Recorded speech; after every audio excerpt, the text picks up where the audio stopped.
Okay, welcome everyone to Something to Talk About from the Bainbridge Island Senior Community Center, sponsored by Fieldstone Memory Care Bainbridge Island. Fieldstone offers innovative and compassionate care, now accepting residents. They also offer day stay and respite programs. Call 360-689-4314 to schedule a tour of Fieldstone's beautifully appointed apartments on Rolling Bay today. I'd also like to acknowledge that the Senior Community Center is on the ancestral homeland of the Coast Salish people, specifically the Suquamish people, the people of clear salt water. We honor them.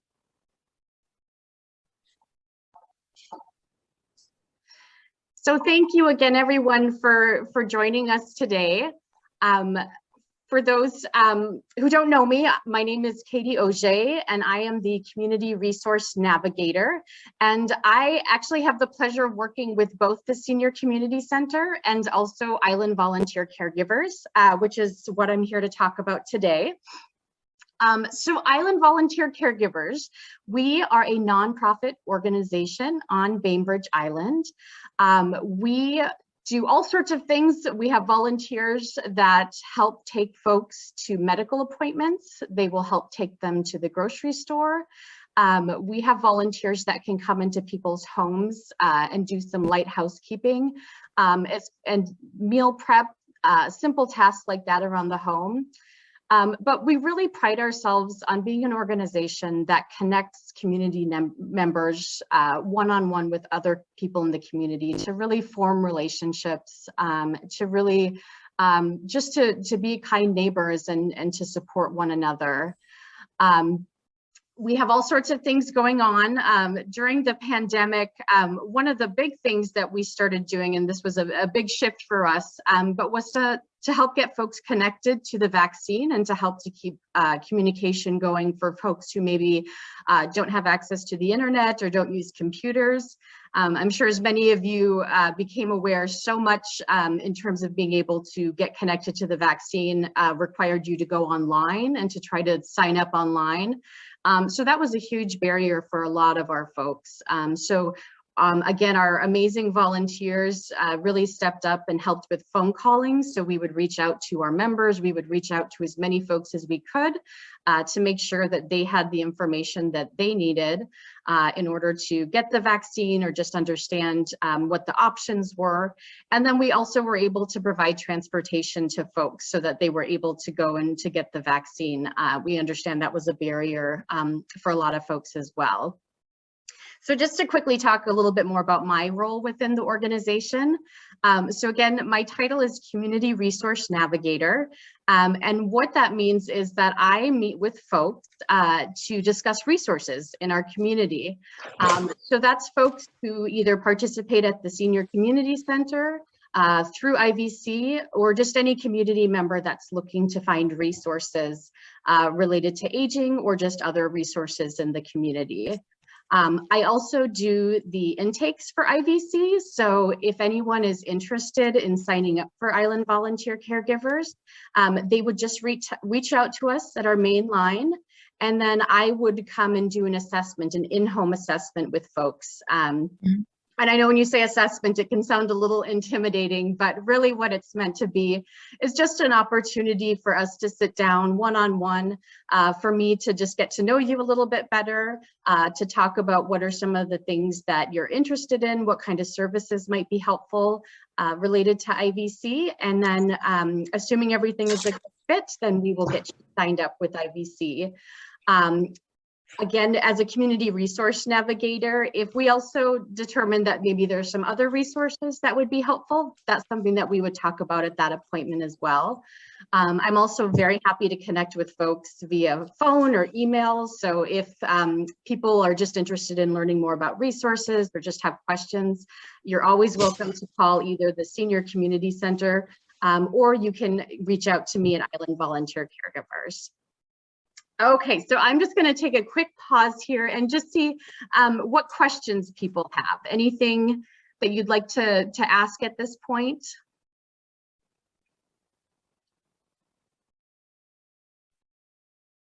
I think Marcy, oh, yeah, there you go, Marcy. Okay. My question, I'm a Kaiser patient, so that means I either have to be in Seattle or Silverdale.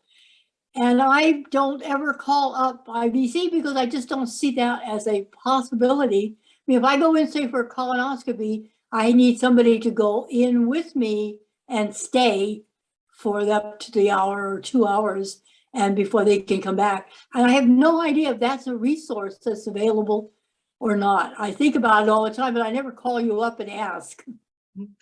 Yeah, that's a great question. Great questions, Marcy, and I'm so glad you brought that up.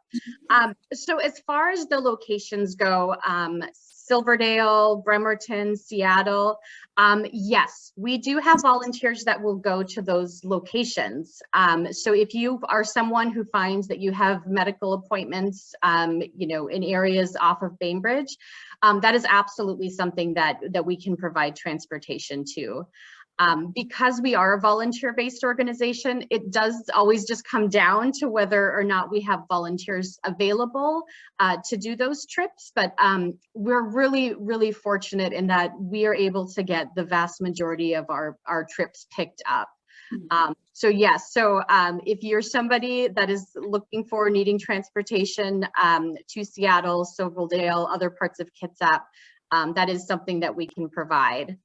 It's partly the trip and partly the stay, the for a procedure is to what, Yeah. how many people do you have that were willing to do that? And you're saying maybe you couldn't find anyone. You don't have anyone like ready to go for that kind of thing on a regular basis.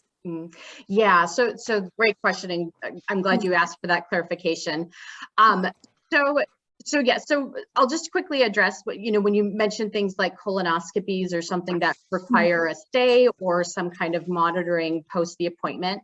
So that is actually something that IVC is looking at right now.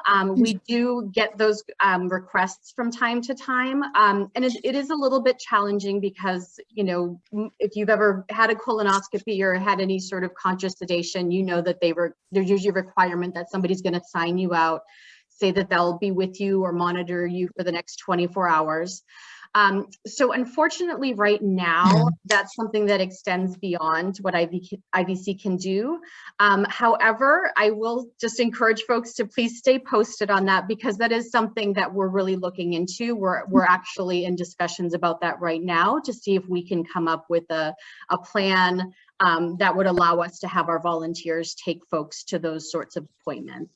Well, that's an interesting addition because I don't need anyone afterwards. So a lot of people would have somebody who could come in to stay with them, but they need the transportation and the wait at the hospital for the procedure.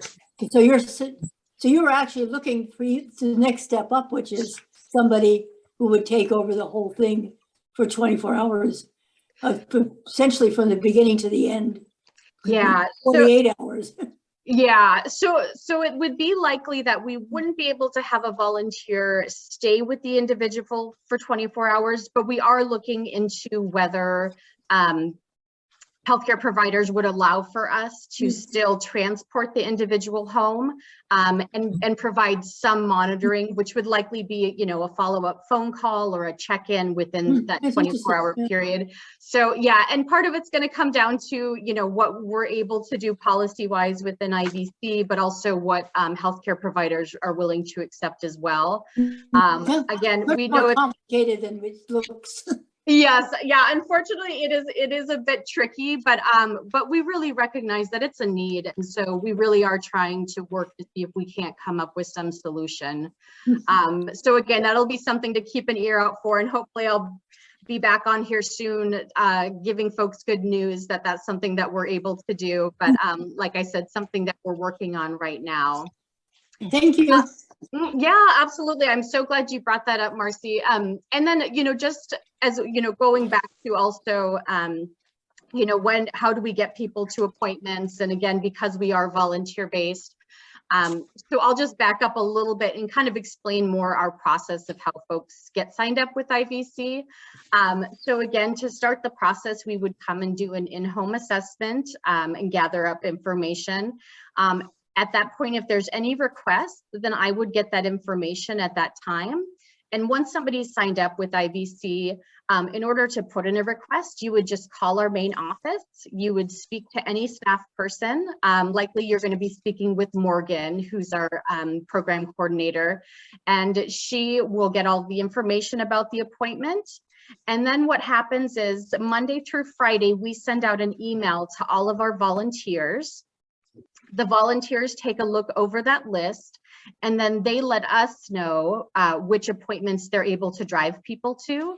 And then they would follow up with the individual themselves to let them know that they're going to be the IVC volunteer, that they'll take them to that appointment and work out any other details that might come up along the way. So again, with that, I do say that we get the vast majority of our appointments picked up. I don't know what our numbers are, but we're usually, I think, around 95% of our requests get picked up. So yeah, it's really quite high. But what we do is if we do feel like we're getting close to a person's appointment time and we haven't had anyone pick that up, we would just encourage them to follow up with us to check in. We also will give a follow-up phone call if we are concerned that we're not going to get that request picked up. Sometimes it's just an off week and that particular day and time just don't happen to work for the volunteers. So in some cases, people can reschedule their appointments for a different day and then we're able to get them picked up. Okay, other questions? And just as a reminder, folks are muted. So if you do have a question, you can go ahead and unmute yourself and then just feel free to chime in at any time. So I know we talked about medical appointments, and that's really a big part of what we do at IVC is getting folks to their doctor's appointments. And anyone who joined in a little bit late, I'll just mention again that we do have volunteers that are able to go to Seattle, to Silverdale, to Bremerton, other parts of the county if you do have a medical appointment. But we are also able to do transportation for other things as well. For example, we have a good number of our folks who go and participate in activities at the Senior Community Center. So we can absolutely take people to, to the center to participate in an activity. We would then also bring the individual back home at the end of their time, and that goes for all of our appointments unless it's requested otherwise. We also are able to take people to the grocery store. So if people would like, a ride to the store, to TNC, to Safeway, even some of our volunteer drivers can go over to Silverdale. So if you have a, need to go to Trader Joe's or Costco, that's something that we can do as well. Let's see, where else was I going to go with that? Other appointments as well. Well, excuse me, let me back up really quickly. So while volunteers can also take people grocery shopping, a big thing we were doing during the pandemic was also having volunteers go in and do the shopping for people. So if for any reason an individual, if that's a barrier for them or they're still not maybe comfortable, going out and being in a grocery store, we do have volunteers that will call, they'll get your grocery shopping list. They'll go and do the grocery shopping and then they can come and deliver groceries to your home. So that's another option as well. We have volunteers that can, if you have a hair appointment, let's say on the island or, other types of appointments, that's something that we have volunteers that can drive folks to as well. So yeah. Let's see here, what else? So again, transportation is a big thing, but we also have volunteers that will do companionship, some respite as well. So, sometimes either if an individual is maybe just a bit isolated or would, like somebody to come and visit in their home, maybe there's a task or two that, somebody would like some assistance with. I will say we're not like a full-blown cleaning service by any means, but we know sometimes there's just those, few little pesky tasks that just having an extra set of hands or a little extra help to be able to do is something that we can also put out as a request for our volunteers. And just a few other programs that we have at IVC that I'd just like to point out. I know we're talking transportation today, but just to mention a few other things so folks are aware. We do have a life enrichment program. Lynn Murphy is our coordinator. She does a fabulous job of lining up all sorts of fun activities and events. They have the Creaky Knees walking group. They go to the music. Yeah, that's a popular one. and that is it's really wonderful. It's a very inclusive walking group. I know I get people ask a lot, like, oh, I'm using a walker and, will I be left behind? Or, I'm just kind of coming back from an injury or a surgery and I'd like to participate. But it's very much, come as you are, and it's meant to be for all ability levels. So, folks who are either ready to cruise or whether you're just kind of, getting back on your feet and just looking to get out and move your body a bit. It's a great program for that as well.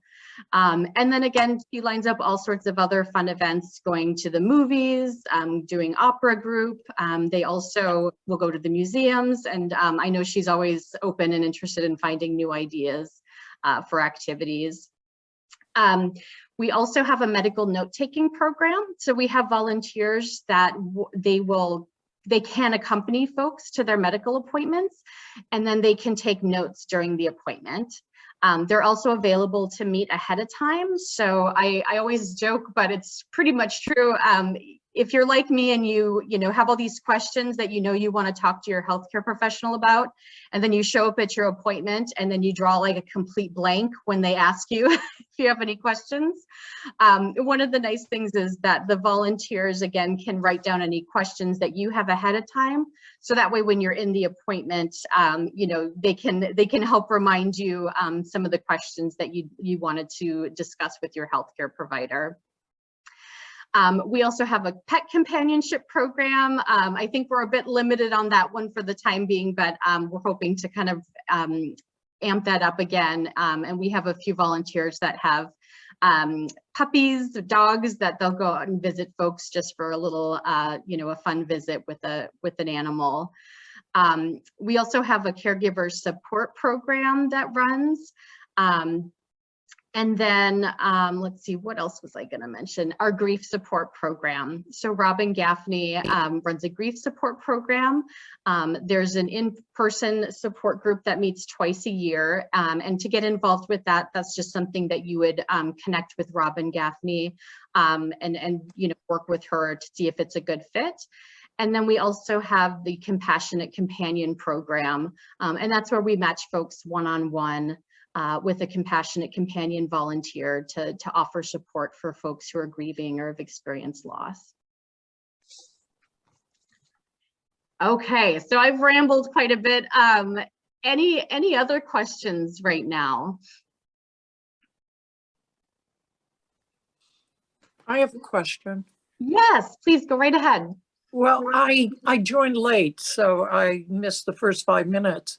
Do I understand that in order to use IVC, we have to sign up and fill out forms and all?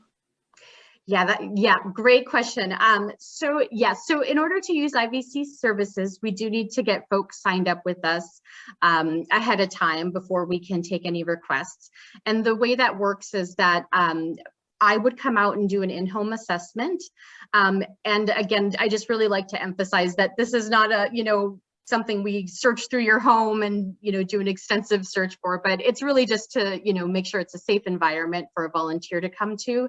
But more importantly, it's an opportunity for us to just sit down one-on-one, go over the program, answer any questions that the individual has, get some basic information, emergency contacts, phone numbers, emails, all that good stuff. And then lastly, what we do is we have folks sign our agreement form, which again, it's a pretty simple form, pretty straightforward, but just making sure that folks understand our policies and how our programs work. And do we call to set up an appointment to have that done? Yep, exactly. So if anybody is interested in getting signed up with IVC, all you have to do is just call our main line, and I'll include that, but I will just go ahead and say it out loud right now. And that number is 206-842-4441. And again, that's our main line to Island Volunteer Caregivers. And when you call, you can just let them know that you're interested in getting signed up with IVC. And then I will be the person likely that would come out and do the assessment. Okay. I always, oh, absolutely. No, I'm glad you asked. Yeah. You know, and I will just mention too, because I get this question quite a bit. You know, I know a lot of times folks maybe have friends or neighbors or relatives that they think would be a good fit and could potentially benefit from using IVC services. And while we're always happy for folks to get the word out about us and for, you know, folks to make referrals, one thing that we do request is that it's coming from the individual themselves that they would like to sign up with IVC. You know, I think it's really important for that self-determination that people are getting to make the decision for themselves that they would like to sign up with us. So with that, you know, I always tell folks that I am so happy just to talk and to answer questions. You know, I'm never going to twist anybody's arm or force them to sign up with IVC. But I also really just want folks to know and understand that, you know, we're so happy to have folks join us. Our volunteers love what they do. They love being able to make the connections. We really see ourselves as an organization that allows folks to remain independent, that really, you know, allows them to be able to access transportation services, you know, when they would like to and how they would like to. And so that's a really important part of who we are and how we work. So if you have anyone in your life that you think might be a good fit, or you yourselves are considering signing up with IVC, I would strongly encourage you to just reach out, give a call. Like I said, I'm always happy just to even answer questions and talk more in depth about the program. And from there, people are welcome to decide whether they want to get signed up with us or not. I also let folks know that, you know, if you think at any point in the near future, you're finding yourself in a situation where you might be interested in IVC, you know, there's no harm in reaching out. We can get you signed up, and there's no, you know, if you decide you don't need us, then that's absolutely fine. There's, you know, we're just meant to be here to offer support as needed. So yeah, there's no harm in getting signed up with us. I will also add, oh yes, Barbara, go right ahead. So this was just a question about your volunteers, the care providers. How many do you have at a typical time, you know, at any given time? And then what are your vaccination requirements for those people? That is a great question. I'm so glad you brought that up. So, you know, I don't have our current numbers for volunteers. I want to say we're around 200, but wow. Don't quote me on that. But one of the things, and I'm really glad you just mentioned our volunteers, because one of the other really great things I think about IVC and how our program works is, you know, anyone who's signed up as a volunteer, they get to determine, you know, when they're going to volunteer, what their availability is. So we don't have any minimum requirements, you know, so we maybe have folks who say, gosh, I can volunteer once a month. And that's great. That's fantastic. We like I said, we don't have any minimal hour amount. So some of our volunteers might pick up multiple shifts in a week. Some of our volunteers are able to do, you know, maybe 3 or 4 times a year.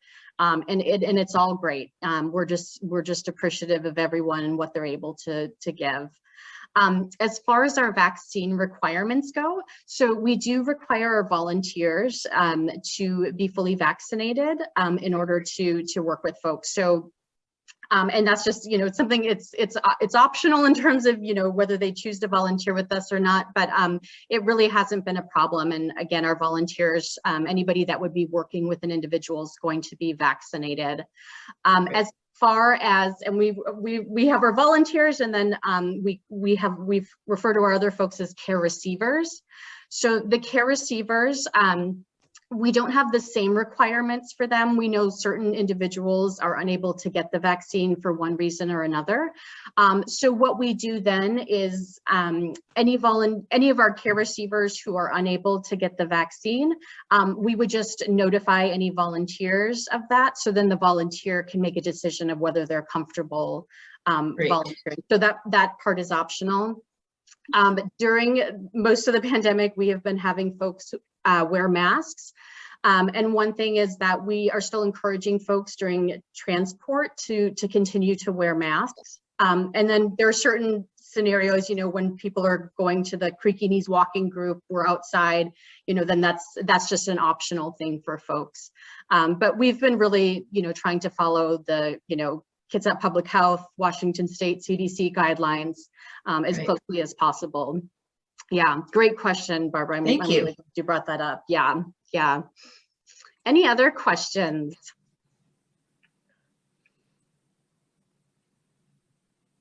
Okay, well, I'm trying to think. I'm sure I could talk forever, but I'm just trying to think for today if there's anything else people would like to hear about. I again just want to emphasize that we're just so happy to have folks get connected with us. And again, even if you're just interested in learning or just talking a little bit more to see if this is a good fit for you. I should add also that we do not have any income limit requirements, and our services are all no cost. So that's really important to us as well.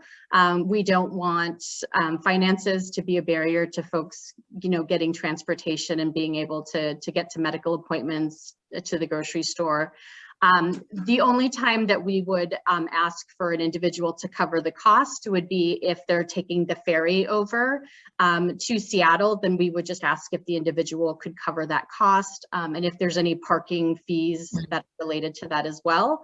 But I always tell folks if that is a financial barrier, just to let us know as well to see if we can't maybe find some resources. But otherwise, there's no cost for our services whatsoever. We provide gas reimbursement for our volunteers. I know that's something that comes up from time to time, but volunteers are able to get reimbursed for that through our program. Yes, Barbara. Not a question, but I really appreciate the overview you gave of all the services that you provide. Well, these are fantastic. Thank you so much. Thank you, Barbara. No, I really, really appreciate that. And of course, the real thanks goes to our volunteers. They're just absolutely incredible.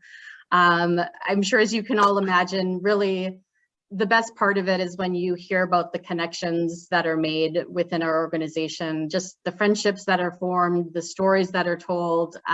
You know, it's really tremendous to get those phone calls after somebody's, you know, gone to a doctor's appointment with somebody, and people just make these great connections and have these really wonderful stories to tell. So I think that's really the most heartening part of the work that IVC does, and we're just so happy to be a part of it. Great. Thank you. Thank you. Thank you, Barbara. And thank you everyone else for joining today. Again, please don't hesitate to reach out if you just either want to learn more about IVC or get involved in any way. We're here. We're happy to be a part of the community. Yeah, and again, thank you, everyone. I hope you have a great rest of your day.